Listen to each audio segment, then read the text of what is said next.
Matthäus 13, 44 tot 52. Het is met het koninkrijk van de hemel als met een schat die verborgen lag in een akker. Iemand vond hem en verborg hem opnieuw. En in zijn vreugde verkocht hij alles wat hij had en kocht die akker. Ook is het met het koninkrijk van de hemel als met een koopman die op zoek was naar mooie parels. Toen hij de uitzonderlijk waardevolle parel vond, verkocht hij alles wat hij had en kocht die parel. Het is met het koninkrijk van de hemel ook als met een sleepnet dat in een meer werd geworpen en waarmee allerlei soorten vis werden gevangen. Toen het net vol was, trok men het op de oever en ging men zitten om de goede vis in kuipen te doen. De slechte vis werd weggegooid. Zo zal het gaan bij de voltooiing van deze wereld. De engelen zullen erop uittrekken en de kwaadwilligen van de rechtvaardigen scheiden. En ze zullen hen in de vuuroven verwerpen, waar ze zullen jammeren en knarstanden. Hebben jullie dit alles begrepen? Ja, antwoordden ze. Hij zei hen, zo lijkt iedere schriftgeleerde die leerlingen in het koninkrijk van de hemel is geworden, op de heer des huizes, die uit zijn schatkamer nieuwe en oude dingen tevoorschijn haalt. Alsjeblieft. Romeinen 8, 26 tot en met 30. Vind ik ook een heel moeilijk stukje trouwens, maar we gaan het doen. En bovendien komt de geest onze zwakheid te hulp. Wij weten immers niet wat we in ons gebed tegen God moeten zeggen. Maar de geest zelf pleit voor ons met woordloze zuchten. God, die ons hart doorgrondt, weet wat de geest wil zeggen. Want de geest pleit voor de heiligen overeenkomstig Gods wil. En wij weten dat voor wie God liefhebben, voor wie volgens zijn voornemen geroepen zijn, alles bijdraagt aan het goede. Wie hij van tevoren heeft uitgekozen, heeft hij ook van tevoren bestemd om het evenbeeld te worden van zijn zoon, die de eerstgeborene moest zijn van talloze broeders en zusters. Wie hij hiertoe heeft bestemd, heeft hij ook geroepen. En wie hij heeft geroepen, heeft hij vrijgesproken. En wie hij heeft vrijgesproken, heeft hij ook laten delen in zijn luister. Ja, nou, twee ongelooflijke lezingen. Ik denk die iedere dominee heel zijn leven kan bezighouden met preek. Maar, kom ons probeer. Lieve mensen, gemeente van Christus. Achter deze gelijkenissen van Jezus ligt eigenlijk een vraag. Kijk, de gelijkenissen gaan over iemand die op zoek is. Op zoek naar wat mag krijgen schat. Iemand die op zoek is naar een parel of vissen. Dan vraagt Jezus eigenlijk een vraag. Wat zoek jij? Wat zoek jij eigenlijk? Nou, het zou ook een echt rare vraag kunnen zijn als ik echt, zeg maar, geïrriteerd, is het een woord? Als ik echt geïrriteerd is met iemand en ik zeg, wat zoek jij nou? Maar dit is niet zo'n vraag. Het is eigenlijk een diepe persoonlijke vraag van iemand die naast jou komt staat en zegt, wat zoek jij? Waarna is jouw verlangen? Het snijdt diep. Wat is jouw verlangen? Nou, het behoort tot onze natuur, ons menselijke natuur om te verlangen, is het niet? Wij willen altijd iets. Toen ik een student was in mijn eerste jaar, toen wilde ik alleen maar één ding en dit is Linda naast mij zei. sou gebeur het. Die ken julle ook. Wij willen altyd voortdurend iets nieuws in ons harte. En door de tyd verander dit ook. Nou, Jan jou Sondaar. Vandag is dit niet zoveel dat ek Linda naast my sê als mijn kleinzoon. Vergeef my, maar so verander het in het leven, is het niet. Onze verlangen, en ons kleinkinderen, jammer.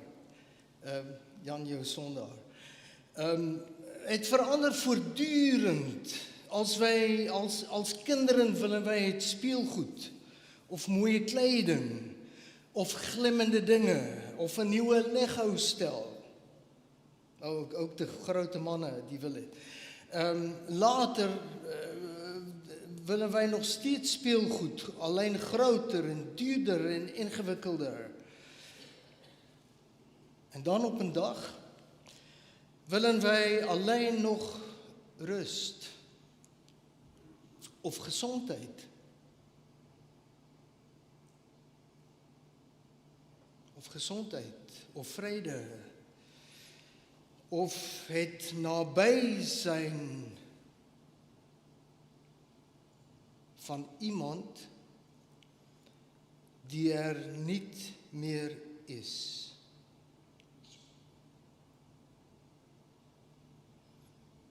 Soms willen wij een nieuwe versie van onszelf. Als ik maar anders kan lijken. Of een andere baan. Of een andere richting in het leven. Als ik maar.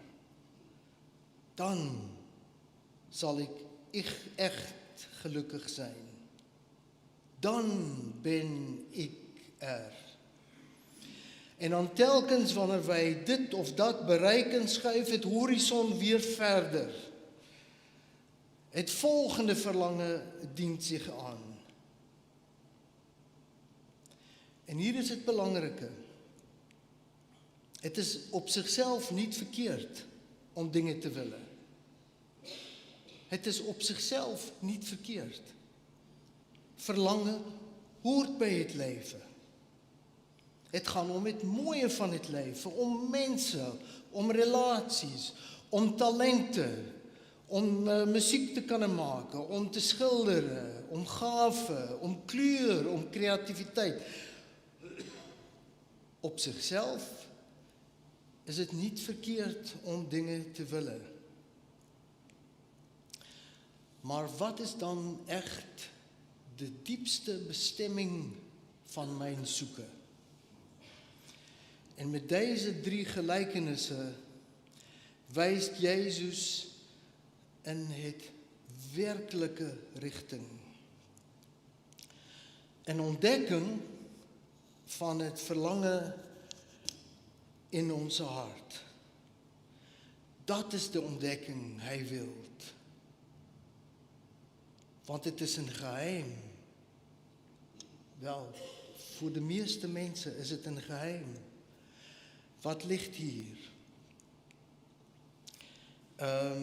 Een verhaal van Augustinus. Waarschijnlijk de bekendste kerkvader. Augustinus van Hippo. Hij zocht geluk in zijn carrière, in zijn geweldige intellect, in zijn relaties, verskeie dames, ook in zijn status. Hij reisde, hij studeerde, hij verlangde. En zo gaat hij maar door. Als ik dit maar heb, dan zal ik gelukkig zijn. Maar het bracht hem de rust niet. Tot hij ontdekte dat het antwoord niet buiten hem lag, maar binnen in hem. En voor hem was het een ongelooflijke ontdekking. En hij schreef die beroemde woorden: Onrustig is ons hart, totdat het rust vind in U. Onrustig is ons hart, totdat het rust vind in U. Toe vond hy die parel. Toe ontdekte hy dat die parel in hem lag. En hy het verlange na 'n stukkie hemel, die vind hy hier, in glimp van vrede, want daar ontdekte hy, daar is God. Daar is die Geest, hier. Nie in dinge of mense of omstandighede.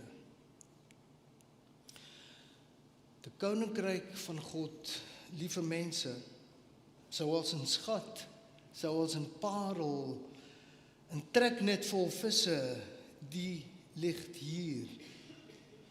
En solang wy soeke na iets buiten ons, sal het koninkryk ons bly verontglippe.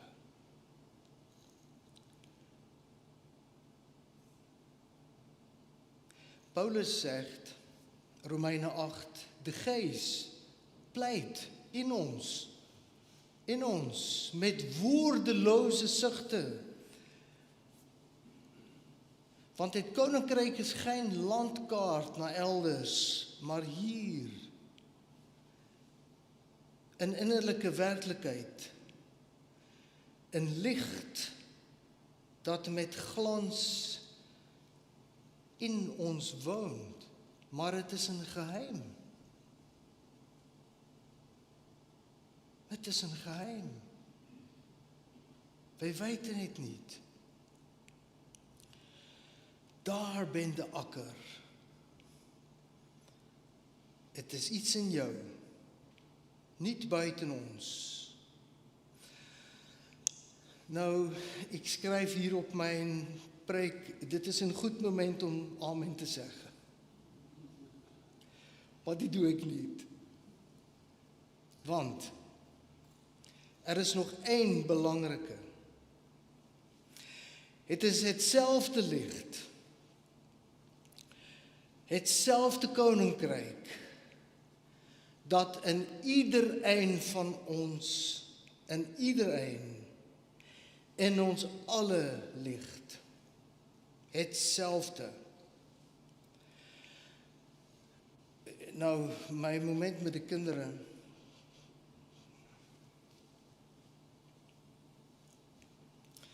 Die is van mij.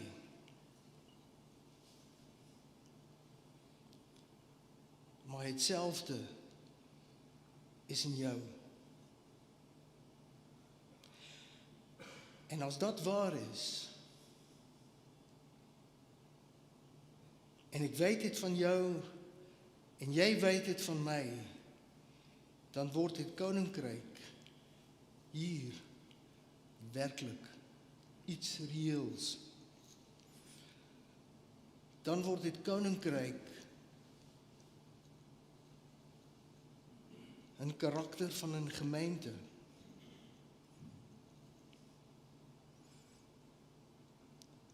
Dan wordt het koninkrijk die hier lag,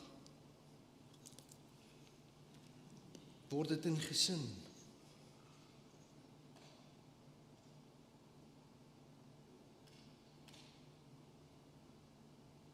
Dan wordt het ons. Maar het begin hier.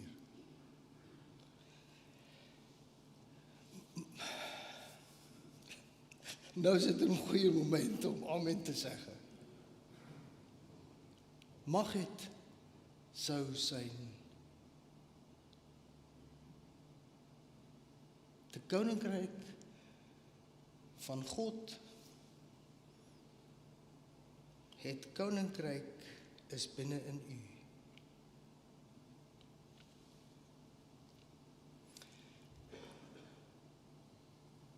In ons. Amen.